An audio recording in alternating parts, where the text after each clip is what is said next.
Welcome everybody. Second day, game four Four? just Yeah, ended. game four. Game Yeah, four game just four. ended. Me and Austin were watching it. Where is Austin and Ollie? Sorry guys, I don't know if you guys forgot who you guys are, but that's us. We talk about sports every now and then, and we get 100K views on our Instagram reel. Hey, Every come on every now. now You and ain't then. gotta, Every you now ain't and then. gotta I'm flex just like that. I'm just throwing that out there. Hey, it would be nice to transition over here. Maybe Right? Yeah. maybe throw a follow, maybe throw a subscribe, maybe a like. Someone help Austin out, man. He's over here still complaining. He doesn't care about the Instagram, TikTok views. He wants podcast views. Yeah, we need the podcast listens, the podcast views, the impressions on that. Maybe let's transition it over a little bit. That'd be kind of nice. That would be nice. But I appreciate everything that we get. So I'm just letting you guys know that right now. It's Yeah. Austin the one being stingy. Yeah. Okay. No. I'm appreciative. I don't want you to switch up on me. Like I am appreciative. I'm just saying, hey, this is balance it out a little bit. Okay. So let's get to it, man. So yeah, that just showed. I think we just saw the full Texas Ranger Express just like today. Yeah, I think the full experience was kind of there. I think you saw the boom and you saw the bust clearly. Yeah, so I think me and Austin watched it together, and he left pretty early because it was out of hand, as he should. I think it was like 10-0 at the time, 10-1. Yeah. And we definitely left at two different moods. I'll tell you that. I didn't leave until the last pitch because I know this damn baseball team. So I'll let you go ahead and take it from here. Yeah, man. Definitely. Yeah. So left at the fifth inning because we had a little drive back, and I wanted to make sure that I was back in time. That way we had to worry about recording late. But I mean, we still recorded like 30 minutes later than we should have because the bullpen problems that we've kind of been having. I guess we haven't really had them in the postseason, but the bullpen problems that we've had kind of showed back up. I mean, I think Brock Burke gets is like his first action all postseason. All postseason. Yeah, he wasn't on the postseason roster. Mm-hmm. Yeah, I mean, obviously, right? Like Adolis Garcia, Max Scherzer go down. I don't think we mentioned that, but they went down yesterday, and then they're done for the rest of the series. So Ezekiel Duran and then Brock Burke got activated for them. And Brock Burke actually pitched today, and I think he lasted one. He didn't even finish the inning. I think he went. Yeah, he got out, gave up 3 went earned. 2/3. Yeah. Or no, he only got one out. He went 1/3. Yeah, 3 hits. Yeah, 1/3. 3 1/3. Yeah. 67.5 ERA. Yeah, it's just, and then Chris Stratton after that, like giving up a home run, and then Will Smith doing the same thing, like just. Yeah, it's tough. I mean, you would have liked to save Leclerc, but I think we don't need to dwell. I don't think we need to dwell so much on the negative. I think that's just like the recent. Dwelling. Yeah, I think that's the recency bias. But let's start with the good stuff. Let's start at the top of the game. Who starts for us? Heaney, and then they have their opener. I don't remember their opener's name. It was somewhere last. Joe Mantiply. There you go. Yeah, I wasn't gonna attempt that because I'm gonna get cooked by everyone on how I say last names. Leclerc. So I'm just not gonna say anyone's name. I'm sorry, guys. Yeah, but no, I mean the bats came out hot. Little 2-out rally in the second inning, which I think it was Jeff Passan that tweeted it. That we didn't know it until after the inning had happened, but ended up hitting for the Rangers hit for the cycle in the second inning. Josh Young has a big double, kind of just start everything off, and then just kind of goes from there, right? And then I think it ends with Seager. It's been Simeon. Home run. Yeah, Simeon triples, and then it brings in Jankowski and Tavares, and then Seager home run finishes them off. So I mean, second inning after that 5-0, I think we were going crazy. It felt pretty nice, but really, I feel like it was the third inning, right? It's where that was really where we were at the highest. Jankowski doubled the center, brought in 2, and then Simeon had a 3-run bomb that brought it to 10-0 at the end of the third. 10 runs, hits the over of the game within 3 innings just off the Rangers. All of one team, yeah. All with the Rangers, all 10 runs with 2 outs. So I think that's like you said, right? It's the Rangers experience that that's what's made the team so dangerous in the postseason, is just the ability to get hot so quickly, right? And the bats are just the bats is just, I mean, you have your ALCS MVP go down. You have a Hall of Fame pitcher that, you know, was like actually showing good stuff, and you were like, okay, well, you know, worst case scenario, we go to Game 7, we're gonna have him to pitch. Both of them go down today, and then all of a sudden, team just responds like that. I mean, 10 runs in 3 innings is against a Diamondbacks bullpen that has been pretty good all postseason, right? And I think you and I kind of talked about it yesterday, where I think all their games have kind of just been close games, low scoring games. I mean, no more than really like a 6-5, like we saw in Game 1, right? So just that, like, that response from the team is so like, hey, like, you know, Adolis goes down, we're still gonna have, like, we still have dogs. I mean, Simeon's a dog, and he's kind of been in a slump, but like he's still balling. I mean, Seager's obviously him, and I want to say, do you have that stat from that I sent you on Twitter about the Reggie Jackson comparison? Yeah. Okay. The Mr. October himself, bro. Bad Bunny album song Mr. October gets compared to that. Basically similar numbers with Corey Seager. Yeah. Yeah, so okay, I have it right here. So between Corey Seager, Reggie Jackson, Mr. October, they each have 77 postseason career games. Corey Seager, 19 home runs. Reggie Jackson, 18 home runs. RBIs, Corey Seager, 48. Reggie Jackson, 48. I mean, that's just, to have somebody like that is, I mean, and then now he's, what is he, 1 home run behind Derek Jeter for most postseason home runs of a shortstop. Like, to have somebody like that on your team is just, it gives you all the confidence in the world that, you know, you can lose somebody like Adolis Garcia that, you know, is kind of like a big boomer bust guy and has happened to, in this time with the Rangers, kind of come in big moments. But like Corey Seager's just that guy that's just going to be there, and he's going to carry you. And that those first 3 innings is kind of what you wanted to see, and just the response that we got is something that was pretty impressive. Yeah, for sure. And we saw, I mean, it was back-to-back 5 spots from the Rangers. Yeah. Second and third were just absolutely hot. They all came with 2 outs, by the way. Yep. All those runs, we scored 10 runs on 2 outs. Just mentality, every single time. Mentality. Yeah. And back to that, what you said with the Garcia down. Obviously, we went all day without hearing any type of news. Starting lineup took forever to come out. Yeah. Like later than usual. I heard that I even saw that he hit like he hit BP too. Like, did he actually? Or I didn't see that. Wow. I think that's what I was. Well, told I saw he was hit BP. For Bob Nightingale. I'm not gonna listen to anything that man ever says, but he tweeted out like that. Oh, Adolis is in Chase Field, blah blah blah. Like in workout clothes, like he's like gonna work out, blah blah blah. So like good news. Within the next hour, Rangers announced, we're taking him off the roster. Yeah, he's out. Bringing us up Ezekiel. Scherzer's out too, and you're bringing up Brock Burke. When I heard the news, I wasn't like, obviously I was a little devastated. You know, I mean, you just lost your ALCS, the guy that has the most ribbies, like I told you. We talked about it yesterday.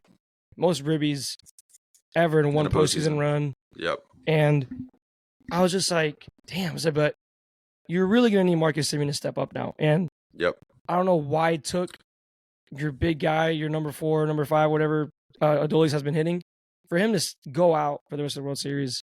For you to finally step up with the triple, the home run, first home run in the postseason. He had 5 RBIs today. Yeah, that's crazy. 5 RBIs. Him and Seager and he has. I think he has 5 RBIs. He has, I think 6 total or 7 total. Yeah. And Seager has 6, so he has more RBIs than Seager in the World Series. Which is unbelievable to think about, just based off that one thing. Because we've been bitching about him. I mean, like rightly so, I think. Yeah, no, 100%. I think it is right. I mean, going into today, he had 3 RBIs in the entire postseason. And you can give it the benefit of doubt of because he's the leadoff spot, but he had 100 RBIs in the regular season as a hit-off spot, the leadoff spot. And with our lineup, you're always going to have opportunities to have people on base with Taveras. Obviously, it changed today, but you had Taveras, Josh Young, and Lowe at the bottom that have. You can say Taveras and Young have been consistently somewhat getting on base. They're giving you opportunities for RBIs for sure. Yeah. So we can't complain about that. Or at least Semien can. Yeah. But I felt fine. Like you said, we got the whole experience from this year. We got the injuries back to back. You lose one of your starting pitchers, Hall of Famer, like you said. You lose your ALCS. Maybe MVP. Could have been MVP for the World Series too, right? Maybe he was trending that direction. Yeah. And like another key part where I was thinking, like they were saying, oh, but he didn't do anything yesterday and we still won. I was like, yeah, he just turned the whole game around by gunning With out Christian Walker. on defense. Like you just lose another guy on the defensive end. Like not that Jankowski's bad. We saw him make a great play towards the end of the game. But he just nearly does not have the arm. Adolis Garcia has probably the best arm in MLB. Or clearly in the postseason, for sure, in the World Series. But up for debate for that. But you clearly lose that, and I was really worried, just like, damn, like, I feel like they're just going to be more aggressive on the base path. If you see someone rounding third, they're probably going to let him go. They're not going to debate because it's not Garcia anymore. But yeah, like we said, the whole experience with people go down. You have Jankowski go 2 for 4 today. I just think that like he was just super impressive on in the batter's box, and I think he did a lot, and just to kind of step in and kind of fill in, and even though he hasn't had a lot of playing time this postseason, I think that I feel like the moment wasn't too big for him, and I think that's something that's like super massive, right? To have from somebody that you can just call upon that hasn't played a lot. The only disappointing part was like I feel like I've been really like judgmental with Garcia. Like I said, obviously I'm going to be the most judgmental guy with him when he's striking out and all this. But when he's homering, I'm all over him, right? So that's on me. I'm a hypocrite for sure with him. And Brock Burke, he's always had a soft spot in my heart because last year he was a dog last year, guys. I don't know if you guys remember, but he was one of your best relievers last year. He was a rookie last year. I think he was the pitcher of the year for the Rangers, like for the pitching staff. And then you come into this season and then just slowly, like, I kept thinking, I was like, why is Bochy not trusting him for some reason? Like, he just wasn't trusting him with anything. And clearly we've been seeing why. I don't have his numbers pulled up for this season, but it just slowly he wasn't getting put in high-pressure situations. When in last year he was a dog last year. I think he maybe had like a sub 2.3 ERA from the bullpen. And then I'm like, you might be able to see him today. The good thing is that you brought in a bullpen guy, a lefty, for someone to just come in, just an extra pitcher to have in the bullpen. And you go up by a lot, and you get to just be like, okay, tell us why you're here. Like, it just gives opportunity. We're up by like 10 at this point still. Yeah. And he can only get one out. And I just feel bad for the guy. Maybe everyone's saying that he's shit and he sucks, but I have a soft spot for Brock Burke. Like, I just feel bad. Yeah. I feel so bad. He had a 1, I think it was his ERA last year was sub 2. I think it was 1.97, which 1.97. Yeah, which I mean, that's not something to sneeze at, right? Yeah. And just the kind of regression this year. I mean, basically same number of games pitched between this year and last year. Mm-hmm. And then I think he pitched a little bit more innings wise last year, but still his ERA jumped from 1.97 to 4.37. So that's a pretty big jump, right? So it just shows like some sort of regression.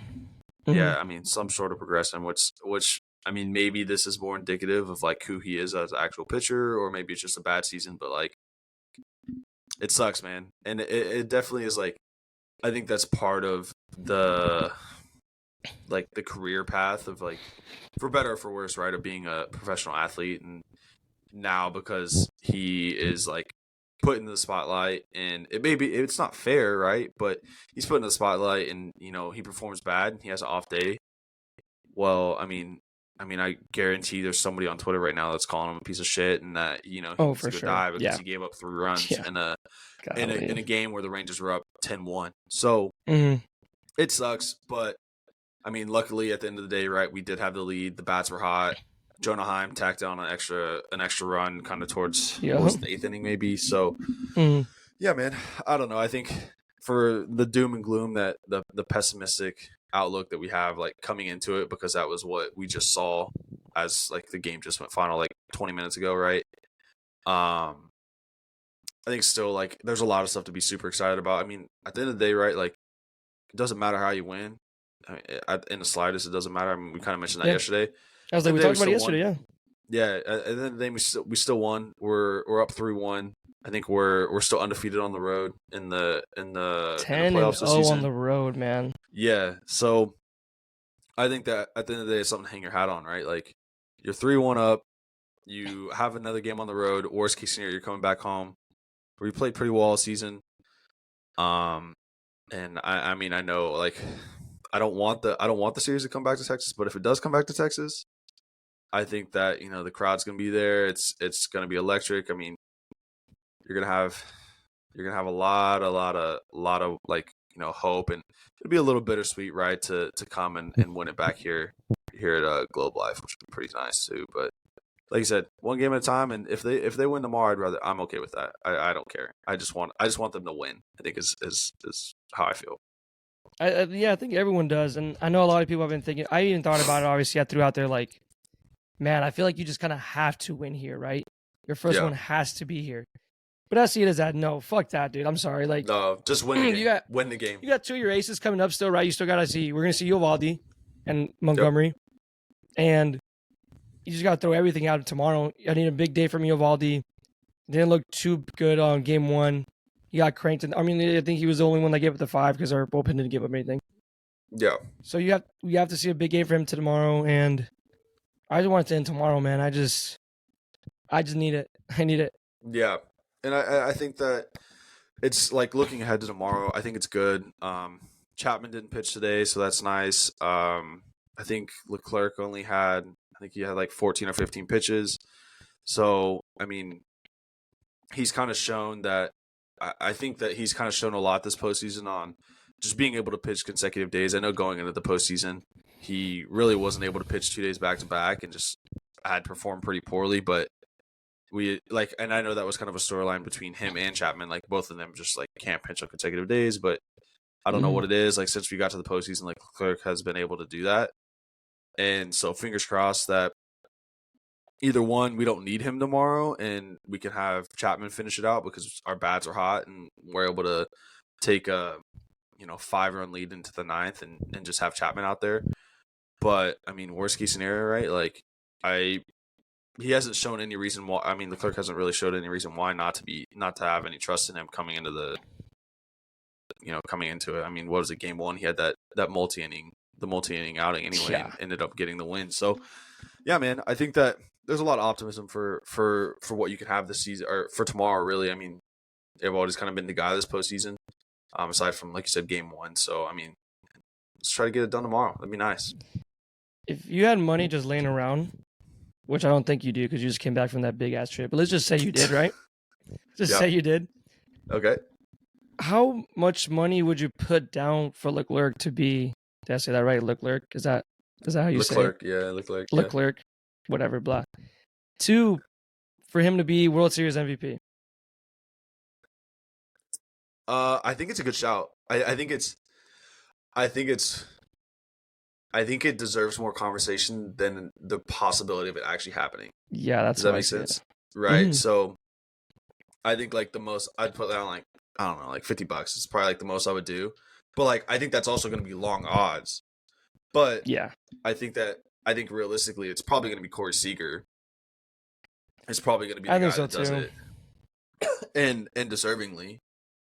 But I think that if there's a number 2, right? I think that it's kind of hard pressed to find somebody else. I mean, Adolis could be somebody that you could say, but like he was hurt after game 3, so you're not really going to say him.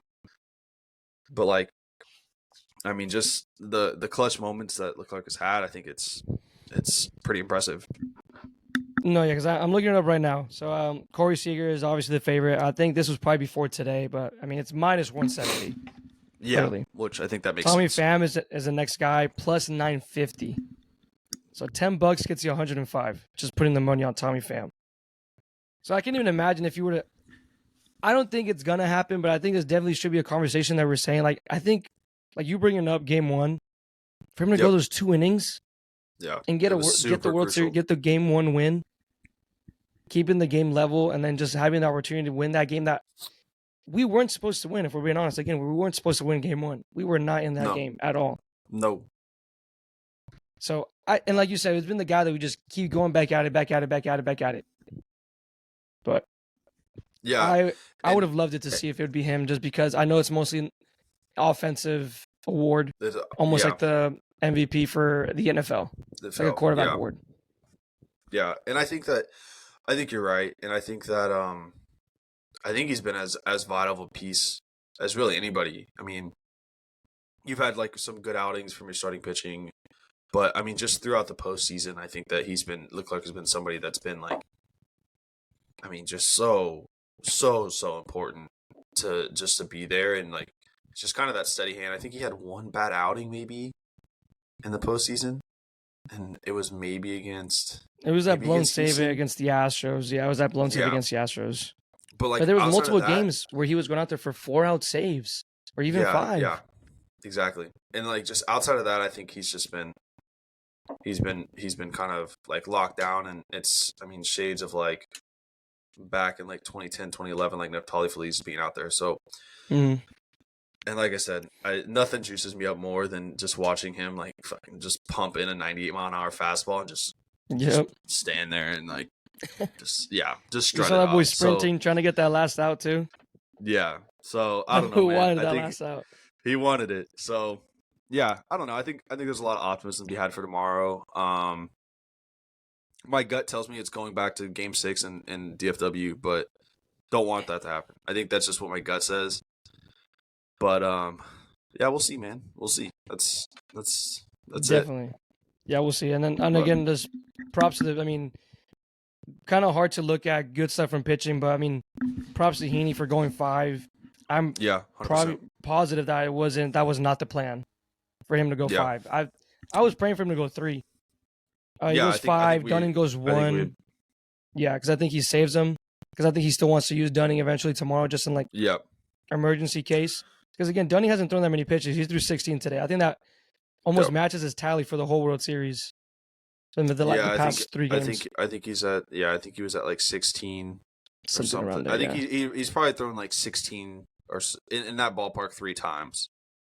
Maybe because he pitched in Game 2 also. So yeah. I think the first 3 guys that you had out, I mean, Heaney, Dunning, and then Cody Bradford. I think that Cody Bradford, dude, has been absolutely stellar, dude. And I think it's right. It's nice to not have that super big like the stress on Dunning and Bradford, and that way, like if you need them tomorrow, like you have them. But I mean, I think they're definitely valuable pieces in case Uvalde doesn't get through a certain amount. Yeah, I think it's gonna be all hands on deck, and I think that, I mean, I don't know if John Gray probably won't be ready after pitching 3 innings on yesterday.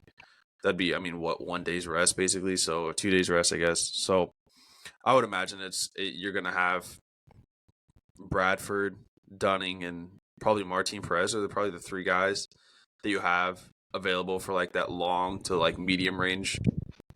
That medium range help, and then you have, I guess, Chapman and Leclerc again. Yeah, good thing. I don't know. That's a good thing. You didn't see Spores or Chapman today. Yeah, you give them that good rest. So if you can get up to the 7, 8, 9, the setup guys. Yeah.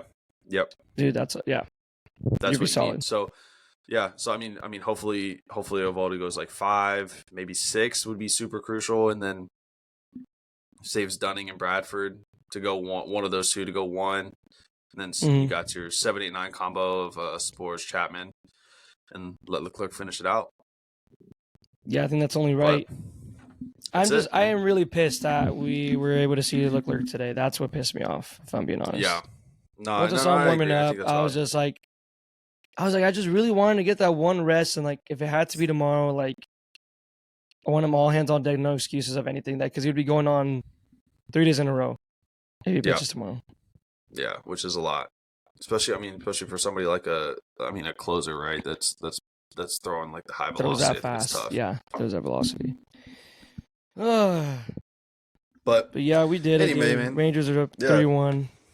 We're 1 win. I still can't I don't know. Like I'm not processing. I'm not there yet. And this is weird to me. I don't know when it's gonna hit, but I'm just like the game. Like the game was pretty good, and I was like, do we give up a homer right now? To be a 2-run score or 2-run game with 2 outs. Yeah. And I was just like, and then we finally got the out, and I was like, holy shit. I think I've just been through more than enough. A Rangers fan just by itself, and then you can throw in DFW on top of that. Just a DFW sports fan in general. I know how things can go. So I need to wait until I see the last out, everything, and then I think that's when it's going to hit me. Yeah, no, 100%. And I think that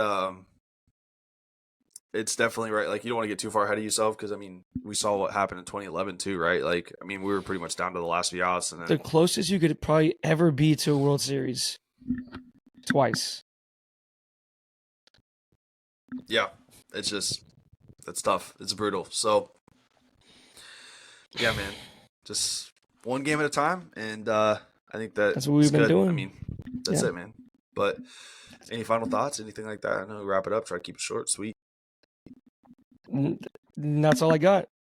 Go and win it for me, guys. Please keep proving me wrong, and I'll believe it when it happens. I'm just waiting to wake up from this dream. Yeah, man, I agree. I think I definitely can tell you at the start of the season we weren't expecting this. I think we can tell you multiple times throughout June, July, August, September that we weren't going to expect this, but it's been a fun ride. And we were on a hell of a roller coaster, dude. Yeah. And I think that this is something we can reflect on after we win the World Series. Knock on wood. But fuck, we're so with close. We're close. But with that being said, guys, that is it for the World Series Game 4 instant reaction of the Rangers and Diamondbacks. Thank you guys so much for checking out the content that we have on Instagram, social, TikTok, keep YouTube showing Shorts, us love. YouTube. Go like, subscribe on rate 5 stars on podcast platforms. We're on Apple, we're on Spotify. I think we're on Google, iHeartRadio. If you guys do that, but we're on all that stuff. So please go give us a listen there. Tell your friends. But with that is all we got for this week, or I guess tonight. We'll see you guys tomorrow after Game 5, and hopefully we're celebrating a World Series championship. But with that, guys, we'll see you guys tomorrow. Peace.